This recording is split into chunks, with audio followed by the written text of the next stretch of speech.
Oi, bem-vindo ao Adorescente. Hora de sentarmos juntos no grupo de adoradores determinados para o bem.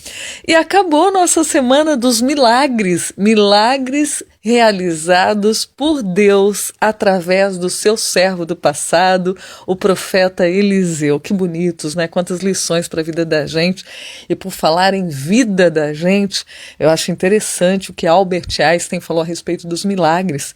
Ele sintetizou da seguinte forma: há duas formas apenas na visão dele de viver a sua vida. Olha só, uma é acreditar que não existe milagre. A outra é acreditar que todas as coisas são um milagre. Assim eu acredito. Essa é a forma que eu vejo e desejo que você também veja que todas as coisas são milagre, inclusive você me ouvir, eu estar acompanhando você também através das orações, né? Tudo é um milagre, a vida, né? O falar, o ver, o pensar, o se alimentar, inclusive o milagre que nós vamos comentar hoje é justamente o último deles relacionado ali no capítulo 4 do livro de 2 Reis, que é o milagre da multiplicação dos pães. Olha só, hein? Quando fala nisso, a gente não tem como lembrar, né? Dos 5 pães e 2 peixinhos, ou algumas partes, né, do Novo Testamento fala de outro milagre que teve diferença do número de pães e peixes, mas a gente lembra da multiplicação dos pães, onde Jesus fez com que o alimento se multiplicasse. E não foi diferente, muito antes ali de Jesus vir a esse mundo, Eliseu também recebeu essa bênção para oferecer para os homens ali. Diz que ele chamou o servo dele, ele ganhou um presente, né? Recebeu um presente de alguém, que eram pães especiais, eram primícias, e algumas espigas, acredito que era de milho, né? Se for, ó, que delícia, eu gosto muito de milho, gostaria que multiplicasse também. Um milharal não é suficiente, viu? Mas olha só que interessante, ele dividiu o presente que ele ganhou. Não ficou para si, sabe? Era uma época de fome, de necessidade, ele podia aproveitar e falar, ai, que delícia, né? Vou experimentar. Quanto tempo não toco na boca esse saboroso pão, não era qualquer pão, diz ali que eram primícias. E ele era acostumado a essa vida como um homem que era rico, não é? Com seu pai fazendeiro, e optou pela vida de abstinência, do alimento, né, de recursos, de tudo. E olha só, ele podia sozinho falar, ai que bom, né, enfim vou saborear o que eu preciso, o que eu tenho vontade, saudade, né? Mas não, pegou aquele presente e dividiu. E aí o servo falou assim, como é que eu vou entregar isso daí para 100 homens? O senhor está mandando dar para os 100 homens para dividir? Ele vai lá e não vai faltar e vai sobrar ainda. Exatamente como aconteceu no Novo Testamento, o relato do Antigo Testamento, Deus fazendo a multiplicação dos pães. Diz que sobrou mesmo, todos comeram que sobrou e eles estavam numa situação difícil, viu? Estavam em cruel necessidade de alimento, diz o relato dessa semana. E a gente começa a pensar, não é? Que a graça de Deus sobre uma pequena porção é que torna essa porção toda suficiente, viu, gente?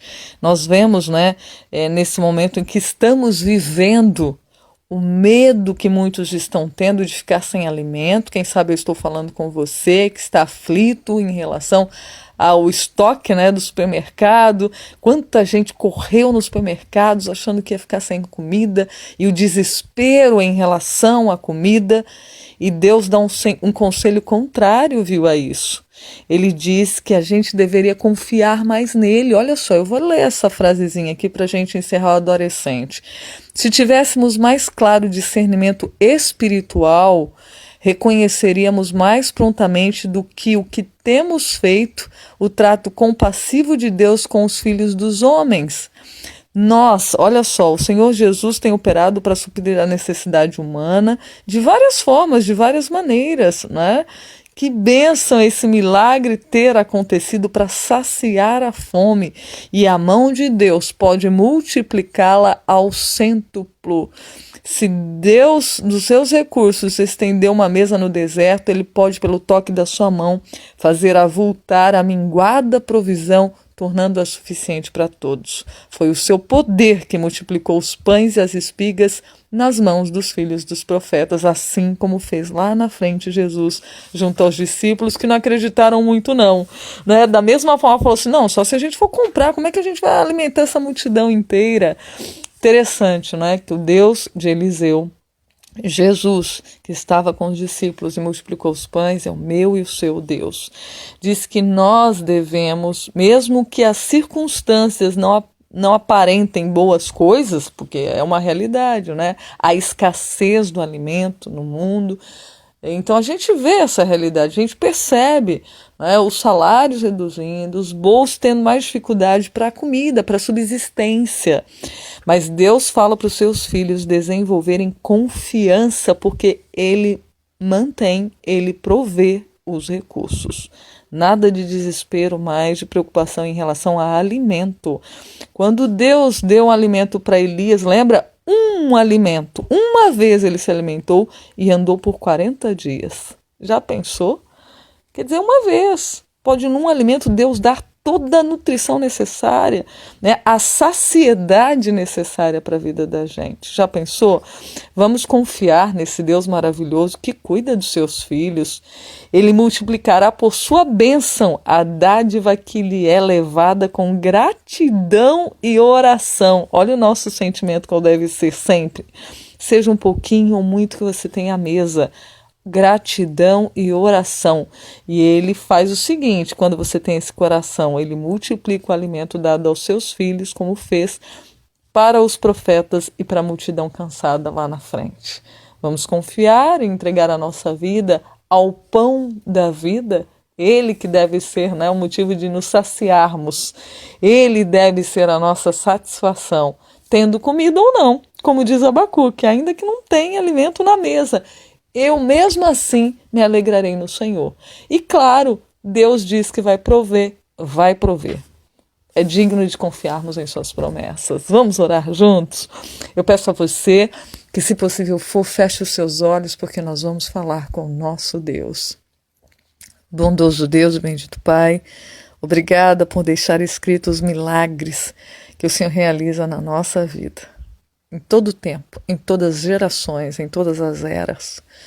Obrigada porque o Senhor, quando fala com a gente, tira o medo, tira a ansiedade que leva muita gente a comer sem parar, achando que a comida é que sacia. Obrigada, meu Deus, porque o Senhor é o pão da vida, que realmente em Ti possamos ficar satisfeitos e confiantes que o alimento não faltará na nossa mesa, nem dos filhos, nem dos amigos, nem daqueles que buscam o Senhor como provedor e criador de todas as coisas. Que a gente confie na Tua mão estendida sobre nós, que como Pai, que ama muito mais que pais humanos, prometeu, e nós podemos confiar que o Senhor dará a provisão. Acalma o nosso coração, nos faz buscar bons alimentos para a nossa vida e que a gente confie cada vez mais nas suas mãos repletas de milagres todos os dias. Agradecemos as tuas orientações, entregamos nossa vida em tuas mãos por Jesus Cristo. Amém.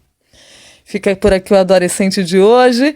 Lembrando que você pode dar um pulinho no canal do YouTube, dar o seu joinha no áudio de hoje para compartilhar para mais pessoas o amor de Deus. Não se esqueça, hein? Que juntos somos adoradores determinados para o bem. Até a próxima semana, se Deus quiser. Tchau, tchau!